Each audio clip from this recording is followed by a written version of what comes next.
लाजवाब की बात है, जो हो गया उसे सोचा नहीं करते, जो मिल गया उसे खोया नहीं करते। हासिल उन्हें होती है सफलता, जो वक्त और हालात में रोया नहीं करते।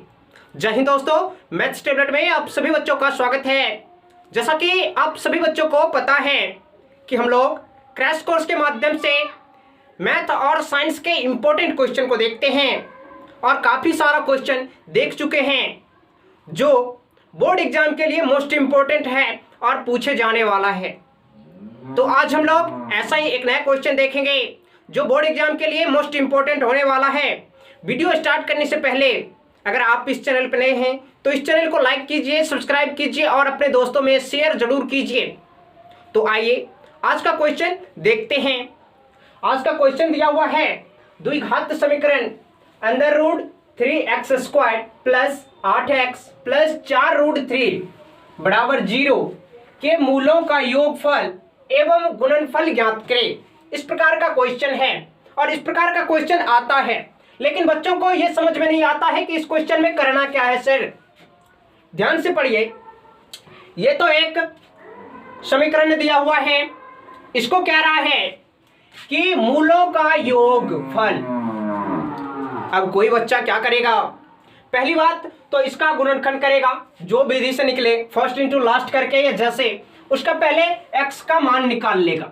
x का मान लीजिए कि 1 और 1 का आ गया, x बराबर 2 मान आता है, इस प्रकार आ गया। अब उसको कह रहा है उसका योग, तो क्या करेगा, योग करके योग और लिख करके 1 + 2 करेगा, बराबर में 3 दे देगा। इस प्रकार से करेगा, जो कि बिल्कुल गलत है। योग कह रहा है मूलों का, तो मूल निकालेगा उसके बाद योग करेगा, वो गलत है।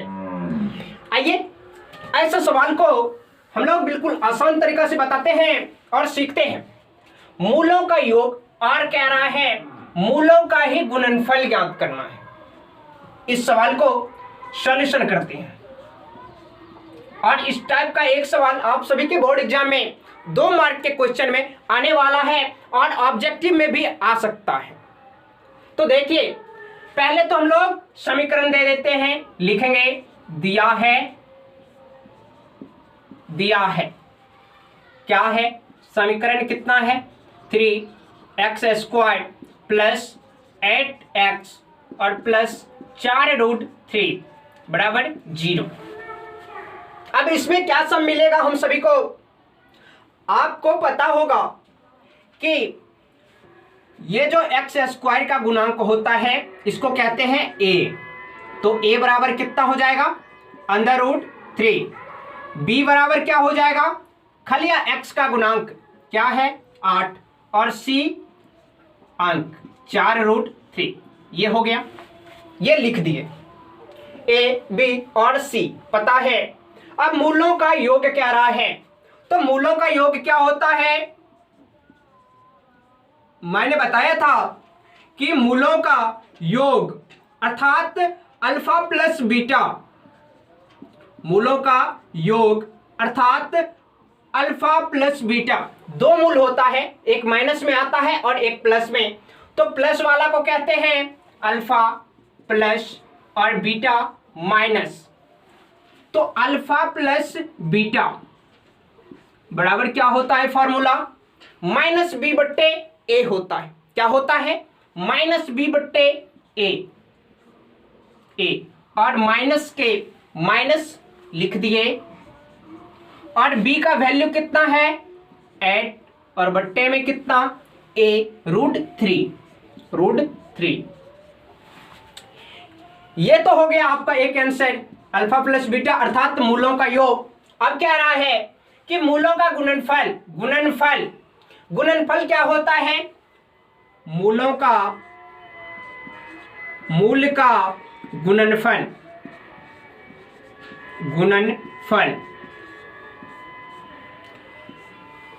अगर मूलों का योग हो गया अल्फा प्लस बीटा, तो मूलों का गुणनफल होगा अल्फा इंटू बीटा। क्या होगा, अल्फा इंटू बीटा। और इसका फॉर्मूला क्या होता है, c/a। और c कितना है 4√3 और बट्टे में कितना है a√3। √3 और ये √3 कैंसिल, कितना हो जाएगा 4 और ये हो गया आपका आंसर। आप लोग इस टाइप से भी बना सकते हैं, आंसर लिख सकते हैं, कोई दिक्कत नहीं है।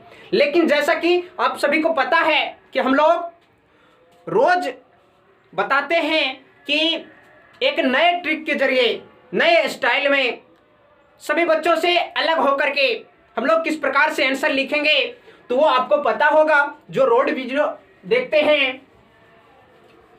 कैसे? अतः देख करके, यहां पे देखिए अतः अल्फा प्लस बीटा बराबर कितना आया है -8/√3 और अल्फा इंटू बीटा कितना आया है 4 और ये हो गया आपका परफेक्ट आंसर। इस प्रकार से आप लोग बना सकते हैं। और एक चीज बताता हूं मैं आपको, ऑब्जेक्टिव में काम आएगा। ध्यान से देखो, ये तो हो गया है, यहां तक कोई दिक्कत नहीं है। हाँ, थोड़ा ऑब्जेक्टिव देखिए किस प्रकार से पूछा जाता है। देखिए, मिटा दें। और अगर बोर्ड एग्जाम की तैयारी कर रहे हैं तो इस चैनल से जरूर जुड़े, क्योंकि इस चैनल पे बहुत सारा वीडियो सिर्फ बोर्ड एग्जाम के लिए बताया गया है और वो क्वेश्चन आप सभी के बोर्ड एग्जाम में आने वाला है। उस वीडियो को जा करके देखिए, प्लेलिस्ट भी तैयार है, सबका अलग अलग प्लेलिस्ट आपको मिल जाएगा, तो वहां से आप लोग तैयारी कर सकते हैं और बोर्ड एग्जाम में टॉपर बन सकते हैं। तो देखिए, पहले तो ये बात जानिए, हम लोग तो द्विघात समीकरण जानते हैं, लेकिन इसका वास्तविक रूप क्या होता है? वास्तविक रूप होता है ax² प्लस bx और प्लस c बराबर 0। और इसी को a के स्थान पे क्या रखा है √3, b के स्थान पे क्या रखा है 8 और c के स्थान पे ये अंक लिखा हुआ है। इसलिए हम लोग a, b और c का वैल्यू यहां से पुट करते हैं, लिखते हैं।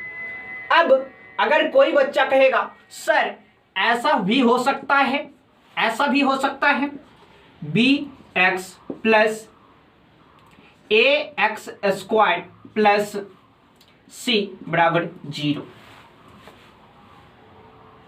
तो अब हम लोग सर a का वैल्यू शुरुआत वाला ले, यहां पे तो शुरू में लिखा हुआ था, यहां से ले ले a का वैल्यू, नहीं, गलत है। क्यों? क्योंकि x² वाला का गुणांक होता है a। यहां पे देखिए x² वाला का गुणांक बीच में है, तो यहां से हम लोग a लिखेंगे और x वाला का गुणांक हमेशा b होता है। यहां पे भी देखिए x वाला गुणांक खलिया x जो है उसका गुणांक क्या है b, और यहां पे भी b, और c हमेशा अंक में लिखा हुआ रहता है और जैसे कि यहां पे लिखा हुआ है, ठीक है, कोई दिक्कत नहीं। अब कभी कह दे ऐसा भी हो सकता है कि c plus bx plus ax², अब ये कैसा होगा 2 प्लस इसी का एग्जाम्पल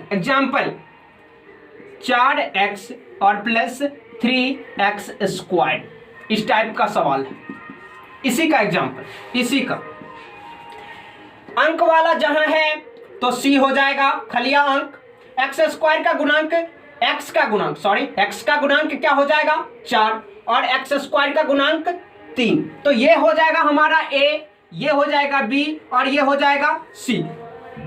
इसमें ये फर्क नहीं पड़ता है कि फर्स्ट वाला जो लिखा हुआ है वही होगा a, x² का गुणांक चाहे जहां लिखा हो वो हो जाएगा a। तो इस प्रकार से आप लोग ऑब्जेक्टिव को क्लियर कर सकते हैं। और इसी का अगर पूछे कि योग, मूलों का योग, तो अल्फा प्लस बीटा -b/a होता है और माइनस के b कहाँ जाएगा, ये आ जाएगा 4 और -4/a कितना होगा 3। ये हो गया आपका आंसर, ऑब्जेक्टिव में पूछा जाएगा 100%।